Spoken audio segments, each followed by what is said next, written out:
boy, Zoro is a beast, and he proves it once, twice, 3 times in this chapter. Very, very good stuff, boy. One Piece, chapter 371, The Honorable Captain T-Bone. Man, and I thought the last one was good. I can see why y'all fight over who you think's better, Sanji or Zoro and everything else, because these two motherfuckers are just epic, you know? Oh, wow. Well, hello, my brothers and sisters of the Nerd Nation. I, as always, am Jim, here to bring you another review on the awesome and tantalizing and Zoro-filled, at least in this chapter, tale of One Piece. Now, our last chapter saw us with really focusing on what was going on the Puffing Tom, and of course, a couple of chapters prior to that, we had they had disconnected a couple of the back cars with about 50 of I think about 50 or so of government officials and soldiers, along with Captain T-Bone, and obviously that just kind of drifted back and is sitting on the tracks, the same tracks that of course Luffy and company and Nami and all them and the Frankie family and stuff are coming along, along behind it. So. We wound up leaving off all those battles that were going on the Puffing Tom in the last chapter. This chapter picks up on the actual Rocket Man, and Luffy's just kind of hanging out like he used to do on the Going Merry. He's just kind of hanging out on the front of the hanging out outside on the front of it. Anyway, they wind up seeing very quickly, everybody's getting bored, and they're wondering if they're going to catch up to the Puffing Tom soon. And they see something off in the distance, and we know, of course, that that's the last 2 train cars that were disconnected, from the Puffing Tom. But they're thinking, is that the Puffing Tom? Is it this and that? As they get closer, Luffy goes and does a gum rocket and fires himself over there, gets onto the actual train, and of course then he's like, wait, Sanji? Is Sanji here? Hello, Sanji? And they all start shooting at him and everything. He turns around and goes like this. And the Frankie family's communicating to Zoro. They're just like, yeah. Apparently Sanji's not on there. Nobody's on that one or whatever. And Luffy's getting shot. So as they get closer, they're thinking, oh my God, if we don't do something, the Rocket Man's going to crash into this thing. It's probably going to derail both of them. You know, I don't know exactly how it works with the train tracks and everything else. I know that they sit slightly below the surface and whatnot, but I don't know if the wheels are actually locked into place. I don't think so. I think it pretty much just sits in there, just like a normal train would in a cradle. But there is things that can pop it off, and hitting another train car full of people, or 2 train cars in this case, would probably do such a thing. So this is the epic Zoro chapter, at least thus far. This is one of those epic chapters, I guess I would say, where Zoro just goes and takes it to the next level and does some shit that's off the chain, man. Stuff you have not seen before, right? So Luffy's trying to communicate back to Zoro through the Frankie family, and they're like, yeah, he says cut it. Yeah, just cut it, right? So Zoro's like sitting out in front of the at the front of the Rocket Man, right?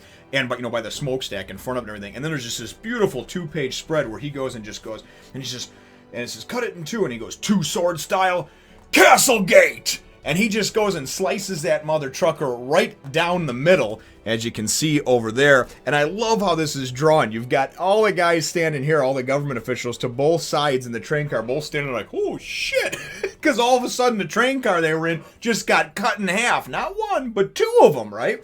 And I'm thinking, God damn, dude, it must feel good to be a gangster. Zoro, look at that. Zoro's got to be getting mad love for that. That is, I loved it. I absolutely loved it. One of my favorite things that he's done so far. Until, of course, you get towards the end of the chapter. So, anyway, they're heading along, and this Captain T-Bone is nowhere in sight. As they go and they of course race past that in the Rocket Man, they wind up going and seeing one of the Sea Kings, right? They see a huge Sea King 5 times the size of one of the trains, and that's what it actually says in there.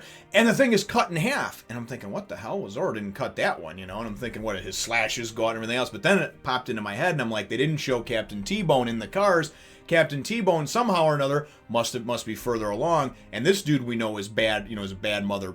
Shut your mouth with a sword, and so obviously he's the one that cut that Sea King, and even Zoro's thinking in his mind, wow, it must have taken something, somebody pretty powerful to do that. So they wind up as they wind up going a little further along.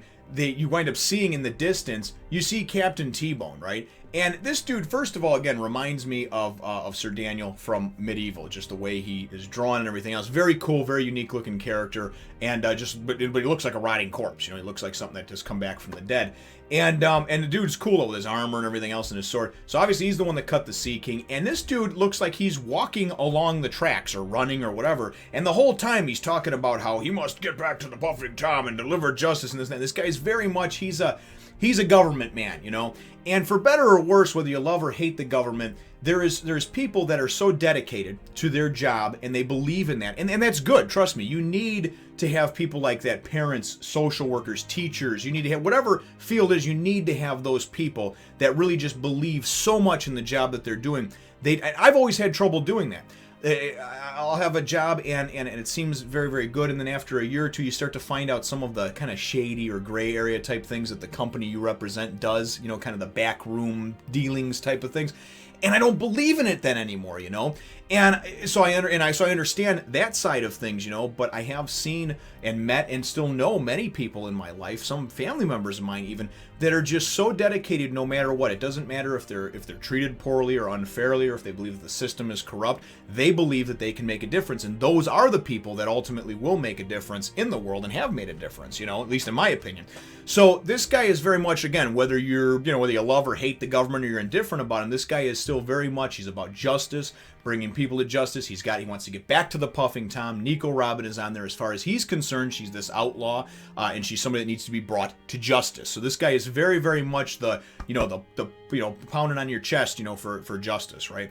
So like I said, whether you love it or hate it, I respect it, okay? There's certain things, like I don't love Madonna's music, but I respect the fact that for 20 or 30 years or whatever it was, she was putting out hits, right? She was putting out #1 hits. So I respect what she does, even though I'm not particularly a fan of her music. And I don't know why I use that as an example. I think probably because when I was about 10 or 12 years old, I had a little crush on Madonna. That's when she was doing a lot of different, MTV still actually had music and videos on it.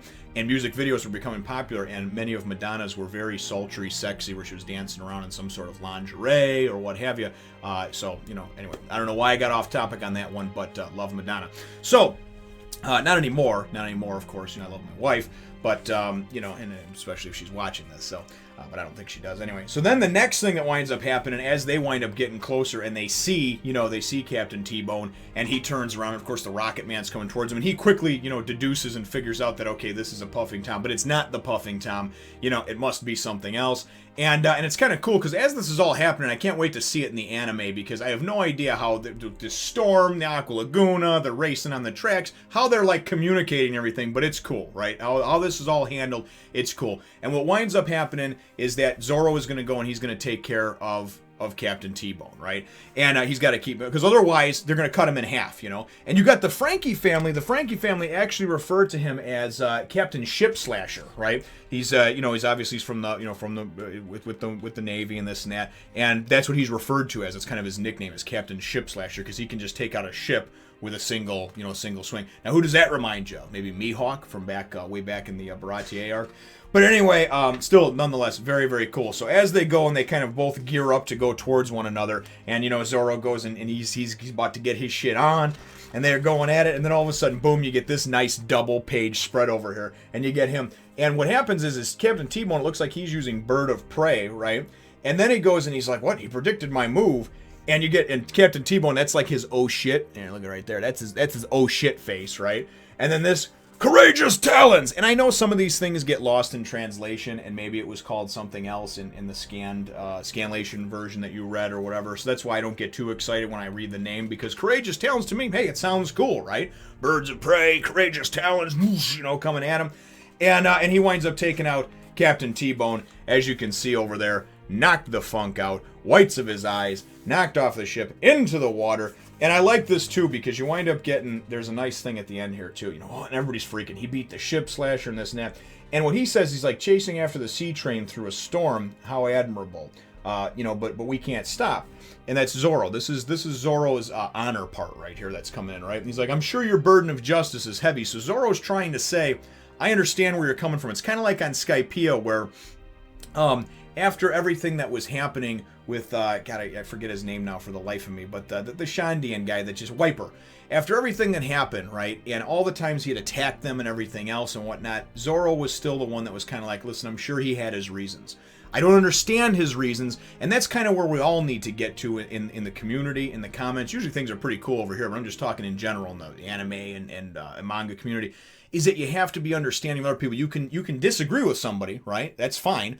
It absolutely is, but you can do it in a constructive way. You don't have to go and hate somebody because they don't think like you or because they don't act like you. And that's what I think Zoro has proven over here, because he says, I'm sure your burden of justice is heavy, but we're carrying some burdens of our own.